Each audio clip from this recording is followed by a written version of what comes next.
Mission fit महाराष्ट्रामध्ये तुफान चॅलेंजचा आज 30वा दिवस आहे, ज्यामध्ये 60 दिवसात 15 kilo fat loss with apps करण्याचा आपण निर्धार केलेला। आज जिमला पोहोचलो, बजरंगबलींचे आशीर्वाद घेतले, लगेच शस्त्र बाहेर काढले। एक स्कूप घेतला फायर कटचा की ज्यामध्ये आपल्याला फॅट लॉस करून मिळते। 30 दिवस गेले असे निघून, एक एक दिवस करता करता आता बघू उद्या किती वजन आहे। कमेंट करा किती वजन कमी झालं असेल।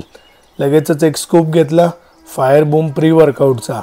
हे महत्त्वाचे 2 शस्त्र आहे, ते वापरून आपण आपलं फॅट लॉस करतोय आणि लगेचच तुम्हाला घेऊन आलो ॲप्सच्या वॉरमध्ये। पहिला सेट केला डिक्लाइन क्रंचेसचा, याचे मी 70 ते 80 रिपिटेशन्स केले। दुसरा सेट केला केबल क्रंचेसचा, याचे मी 125 रिपिटेशन्स केले।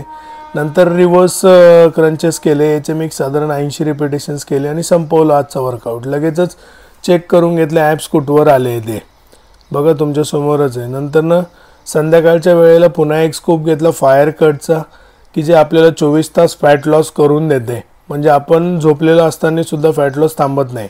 आजसाठी एवढंच, भेटू उद्याला। जय शिवराय।